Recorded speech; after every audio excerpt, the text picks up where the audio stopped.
camera, I'm going to have to do fish tank. Oh. Can't believe I've been rumbled. I've just come to visit Jimbo, obviously, at his house, and yeah, just thought I'd pay him a visit because he's a friend. So welcome to episode 49 of the Fish Tank, one that critics are already calling the best episode of the year so far, as of course it is the new year, and it's also an episode for every ball in the lottery. So all those balls, be it set of balls number 1, or set of balls number 2, set of balls number 3. Who knows, maybe even set of balls number 4. They've all got their own individual little fish tank. So it's time for Apology of the Week now anyway. On this week's show, I'd like to apologise to my mum and dad. Because on last week's show, I said I was going to take up a career in water sports, and I was serious about that. However, they didn't want me to do it because they didn't want me to die in an horrendous water sports accident. Or even worse, die and then come back to life 5 years later. They were very upset. Not really sure why I'm apologising, to be honest, because neither my mum or dad watched the fish tank. Although I think my dad once put it on at work when he wanted to win the Who's Got the Most Embarrassing Son in the Office competition. And apparently he won that, so I'm glad I've done something good for my dad. So on last week's show, actually, I was wearing the wetsuit, and I got a lot of views, but the only comment I got was apparently I got the wetsuit on back to front. So there you go. Thank God I no longer wear stupid costumes in the fish tank. But anyway, it's time for what I did on this week's show. I thought I'd do like a little news review of the year or whatever.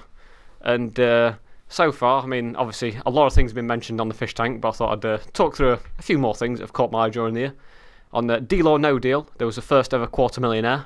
Well, actually, second quarter millionaire, because obviously Noel gets a lot more than £250,000 per episode. And there's a new series of The Mr. Men that starts on television. That's come back to prominence. And apparently, there are claims that this may boost sales in the Mr. Men books, according to publishers, rather, yeah. According to the publishers of the Mr. Men, presumably their spokesman, Mr. Happy, said that. And also in literature, Albus Dumbledore, the headmaster of Hogwarts School, was revealed as being gay. So it was obviously a big shock for many people to find out what he did with his wand.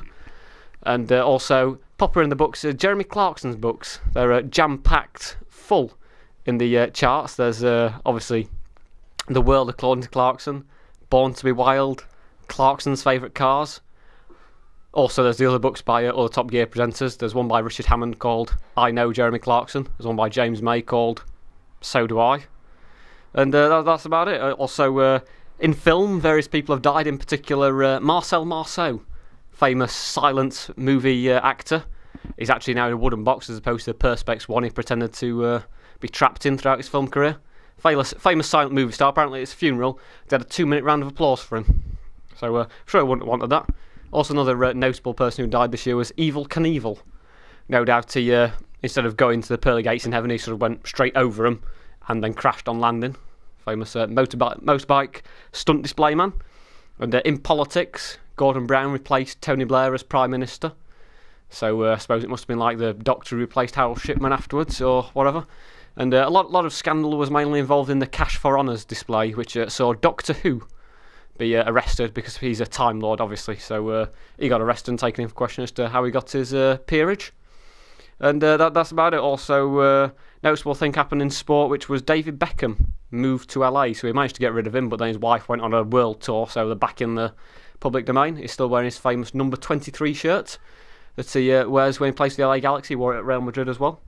I think the main reason was he quite liked the number 7 when he played for Manchester United and when he plays for England. So obviously he wears 23 because 2 plus 3 equals 7 in Beckham's head.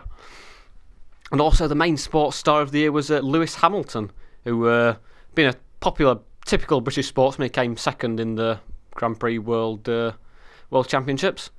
And he also, I think he finished with about 112 points, I think was his total tally of points on his driving licence. Obviously he was speeding, so what do you expect? And also, there was a lot of new animals discovered this year. I found one particular one was found just off the Great Barrier Reef, and it was like a type of jellyfish. And apparently, the Australians said that it got a long tail and was spineless. It had no backbone, and they said they'd not seen anything like it since the England cricket team left in February. So that's about it. And it's time now for the Celebometer. And who would I like on the show in future weeks? I'd quite like Sir Michael Parkinson on the show, or soon to be Sir Michael Parkinson. He's been in the news because he's about to get a knighthood. So he perhaps could come in, interview me next week on episode 50. So, and my guest this evening is the undistinguished video diarist. Some people refer to him as Mr. Tank. And then obviously I'd come on and do my piece, do a few quality anecdotes, everyone would laugh, and then it'd be time for Billy Connolly to come on or whatever, as often happens on the show. So it's now time for Headline of the Week, which even though I was about to burgle this property, just conveniently happens to be on the floor in front of me. And it's not actually a headline, it's more a sign that was pinned up on some toilets. It says, toilet out of order, please use the floor below.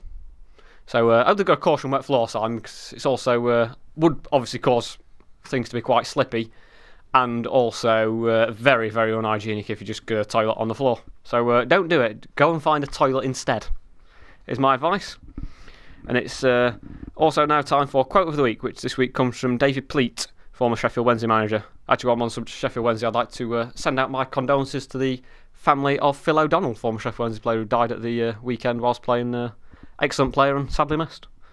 But anyway, it's time for his commentary quote anyway from David Pleat, which says, for it to be a tight game, Marseille must score first.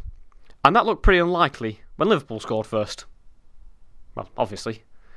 Two teams can't score first, can they? Unless they put two balls on the pitch and both of them run down both players, players from both teams run down the wing and go and score first or whatever. So that's about it for this week's show. Before I go, apparently I've got some breaking news, which was that a man wearing a suit made purely of mirrors got involved in a fight with another man who was a businessman. Apparently, two men. The man wearing the suit full of mirrors got in a fight with another man, and he got arrested by the police. And he said he'll apologise to the other man, but he's got to sit down and reflect first. So yeah, I'll see you next week. Goodbye.